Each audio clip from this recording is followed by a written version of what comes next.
Bienvenidos a este viaje por los enfoques grupales de la psicología de grupos. En los años 30 y 40 surgen autores como Sheriff, Levin y Ash que dan una nueva visión a la psicología social, presentando desde entonces el enfoque interaccionista. Estos tres autores compartían un enfoque gestáltico y cognitivo y a partir de esta influencia formularon dos ideas notables. La primera fue que el todo es mayor que la suma de sus partes y la segunda indica que las reacciones que tienen los individuos ante situaciones estimulantes son el resultado de cómo ellos las perciben, comprenden e interpretan. Por lo tanto, los individuos experimentan cambios psicológicos cuando forman parte de grupos, ya que a través de la interacción social interiorizan las normas, valores, actitudes, estereotipos, entre otros, y por lo tanto su mente individual se transforma en una mente socialmente estructurada. Sheriff indica entonces que un grupo está en la capacidad de entender que cuando se produce una interacción entre los integrantes del grupo, se transforman en un sistema organizado con propiedades grupales como normas, valores, roles, etc., que se encuentran por encima de las propiedades individuales de sus integrantes. Estas normas grupales permiten definir lo que es la realidad y definir la identidad de los miembros, permitiéndoles un sentido de pertenencia y teniendo así un marco de referencia para relacionarse con el entorno. Levin, en cambio, se centra en el estudio de la dinámica grupal, el uso de procedimientos experimentales y la prioridad del estudio de eventos psicológicos, demostrando que era posible el estudio objetivo y cuantitativo de las relaciones intra- e intergrupales, llegando a la conclusión de que es posible modificar el comportamiento individual mediante la intervención sobre el grupo como un todo. Solomon Asch fue el tercer mayor representante de la psicología social. Asch realizó una crítica a las teorías que se manejaban en ese momento sobre la tesis individualista y de la mente de grupo. Asch planteaba que el estudio de los procesos sociales se debe tomar en cuenta tanto la mente del individuo como un ser único como la mente del grupo. Logró plantear claramente la inseparabilidad del individuo y el grupo, debido a que los individuos poseen cualidades definidas y por lo tanto el grupo puede actuar sobre ellas. Asimismo, es necesario considerar al sujeto en el medio social en el cual se desenvuelve, ya que de esta manera podremos comprender sus procesos psíquicos. La década de los 50. Algunos autores se han referido a este periodo como la época dorada de la investigación grupal, ya que se desarrollaron modelos que enriquecieron las teorías propuestas de autores como Sheriff, Asch y Freud. Además de que surgió el interés por parte de Moreno y Jennings por los grupos terapéuticos. Si bien en un principio hubo un gran impulso para el estudio de los grupos, este se fue desvaneciendo ya que se comenzó a dudar de los científicos sociales y su capacidad para resolver los problemas que acontecían en ese momento. Sin embargo, existieron autores como Festinger, Dibot y Kelly que plantaron la semilla de las investigaciones que se iban a desarrollar posteriormente, como la transformación de un grupo en un sistema cerrado y cómo surge la conformidad en los grupos. Por lo tanto, para el estudio de los grupos es importante considerar varios factores, como las interacciones, los procesos cognitivos a nivel individual y grupal, el lugar que cada persona ocupa en el grupo, sus normas y valores. Estos aspectos nos permitirán un manejo apropiado del grupo y por lo tanto generar mejores estrategias de resolución de conflictos. La pérdida de identidad de la investigación grupal. A inicios de la década de los 60, la investigación grupal ocupaba un papel central, ya que convirtió al grupo como objeto de investigación o estudio desde la psicología social. De igual manera, en esta década se dieron a conocer trabajos de muchos años anteriores, como los de Shaw, Steiner, Hare, trabajos que resaltaban la importancia de la investigación grupal. Al cover de la era, Gil, García, Roda, Rodríguez, 1999, página 63. También se destacaba la importancia del grupo para un cambio tanto individual como social, en autores como Bion, Rice, Trice, los cuales realizaron numerosas investigaciones con un enfoque clínico y organizacional lo cual derivó en otro enfoque, llamado sociotécnico, que tuvo mucha influencia en los grupos de trabajo. Asimismo, la psicoterapia tuvo su expansión en autores como Rogers y Peirce, que influyeron de gran manera en la terapia de grupo. A pesar de estas numerosas investigaciones y contribuciones, la investigación grupal empezó a decaer a finales de los 60 por diferentes factores de origen teórico, social y político. Alcover de la Era et al. 1999, página 64. Al evaluar el factor de origen teórico, nos encontramos con el surgimiento de la revolución cognitiva en rechazo al conductismo.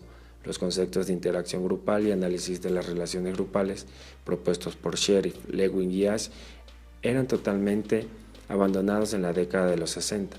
En cuanto a la metodología de investigación, se encontraron con limitaciones estadísticas y análisis disponibles, ya que eran costosos y habían dificultades en su realización. El factor sociopolítico explicado por Steiner, 1974, mencionaba que este factor derivó de un enfoque individualista en decrecimiento de la investigación grupal, poniendo énfasis en el conflicto, siendo así que en la década de los 50, luego de la Segunda Guerra Mundial, donde se produjo un conflicto social alto, los psicólogos sociales realizaban el análisis en función del grupo y de qué pudo haber causado el conflicto. No así, al existir un conflicto social más bajo, la investigación se centra en el individuo y su comportamiento. Por lo tanto, las investigaciones se centraron más en el individuo y decreció la investigación grupal a finales de la década de los 60. Alcover de la Era et al. 1999, páginas 65-66. Se puede concluir que había dificultades en la investigación de grupo, limitaciones estadísticas y monetarias y un auge en la teoría cognitiva. Para establecer el contexto histórico del enfoque europeo, empezaremos en la época a posteriori a la Segunda Guerra Mundial, donde la catástrofe vivida provocó conflictos que tuvieron injerencia sobre el estudio de los grupos, pero que al mismo tiempo, pasada la tormenta, permitió intentar tomar nuevos impulsos, revitalizando y dando paso a la implantación de la vanguardia de la investigación de grupos en Europa. Ubiquémonos ahora en el año 1976, donde Davis, Loughlin y Comorita establecieron su teoría de la influencia sobre la productividad, en la cual intervenían la influencia y el poder en constante dinámica con la cooperación y competencia para la toma de decisiones y solución de problemas como parte de su visión integradora, en la cual los autores deseaban establecer una teoría donde la literatura y la investigación sean complementarias y no contrarias para el estudio de grupos. Después, en 1978, McGrath expondrá un compendio sintetizado que comprende el periodo entre los años 20 y 70, con el objetivo de resaltar los avances de la investigación grupal y su interacción durante ese lapso, y poder impulsar la investigación vivencial por sobre la de laboratorio. Siguiendo con esta corriente, en 1979, Sander manifestará su desacuerdo con las corrientes teóricas no integradoras que solo persiguen, apoyan y valoran la investigación científica de laboratorio.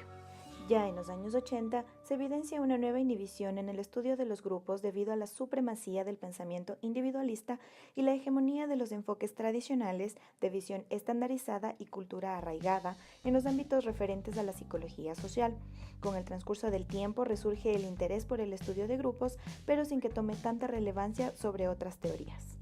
Pero, como Steiner manifestó en 1986, los grupos poseen una gran importancia en la comprensión del comportamiento humano, por lo que es poco probable que su estudio se mantenga impasible por mucho tiempo. Antes de los años 80, el estudio de grupos normalmente implicó un vaivén de intereses en constante cambio.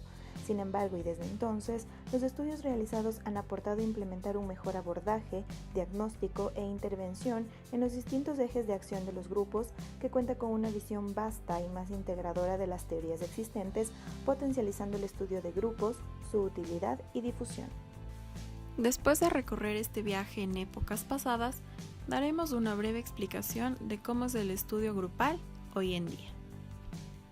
En la época actual, el estudio de los grupos ha sido reconocido de forma indudable el valor de la investigación psicosocial que se le dio a la investigación de grupos, y fue tomada en particular por disciplinas de la psicología de las organizaciones.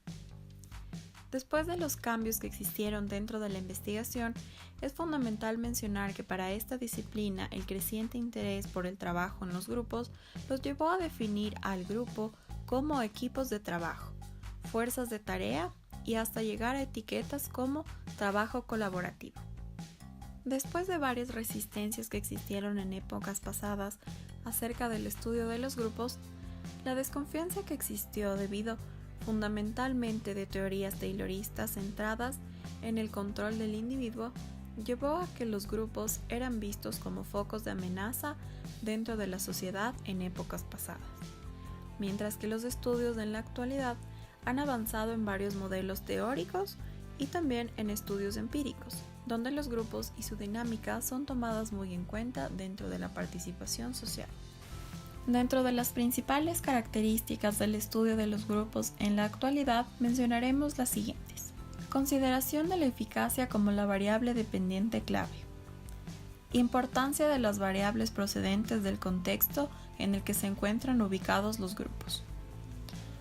Consideración de los aspectos temporales implícitos en la existencia de los grupos. Efectos provocados por el impacto de las nuevas tecnologías de la información y comunicación sobre procesos grupales. Erosión o ruptura de los límites de los grupos como consecuencia de la flexibilidad funcional, temporal y numérica a las que se ven sometidos. Consideración de las características de diversidad de los miembros que componen los grupos y equipos. En otros ámbitos dentro de la investigación y aplicación de los grupos, se pueden identificar nuevos impulsos para generar nuevas aportaciones a este estudio. Como ejemplo, tenemos el gran campo de los grupos de terapia con un toque psicodinámico donde mantienen una corriente especialmente de aportaciones freudianas. Frente a estas aportaciones encontramos a Bion, quien valoró la influencia de aportes para la investigación de grupos en épocas pasadas, para que en la actualidad estén presentes dentro de la aplicación de grupos de trabajo en ámbitos organizacionales. Dentro de este gran avance de la teoría de grupos, podemos identificar que 2 décadas atrás, estos enfoques de estudio pudieron contribuir al estudio de un sistema tan complejo. Y gracias a este avance científico, podemos entender hoy en día la dinámica del grupo, cuya influencia sobre el individuo en la sociedad resulta imposible minimizar. Debemos identificar también que así como surgieron avances dentro de la investigación grupal, también existen varios conflictos. Uno de ellos es la fragmentación del campo. Esto se debe a que las múltiples disciplinas dificultan en ciertas áreas a la psicología social. Y el segundo es la poca importancia que se le da a ciertos fenómenos grupales. Entre estos problemas aclaran autores como Levine y Moreland que no son difíciles de resolver y definen que frente a la dinámica de grupos se puede realizar una clara explicación acerca de la conducta humana a través del estudio de grupos. Frente a esto, la resolución de problemas será asumido por investigadores quienes asumirán el riesgo de continuar con la investigación y vitalidad de grupos en futuras investigaciones para el bienestar humano. Como conclusión final dentro de este viaje de investigación, podemos decir que a lo largo de la historia el comportamiento humano y la formación de grupos se han ido modificando hasta llegar a nuestros tiempos, donde su dinámica es estudiada con mayor precisión y su poder está cambiando la forma de comunicarse, actuar y agruparse dentro de la sociedad para relacionarse con los demás. Los psicólogos sociales estudian aún los efectos de los tipos de comunicación en la información de grupos y de cómo se desarrolla la dinámica entre los individuos. Podemos decir que el grupo constituye la forma más habitual de convivir con los seres humanos, ya que funcionamos como seres sociales y necesitamos de otros para desarrollarnos y mantener nuestro sentido de pertenencia. El grupo forma parte de un espacio indispensable en la comprensión de procesos colectivos dentro de las relaciones sociales y de constantes cambios a través del tiempo.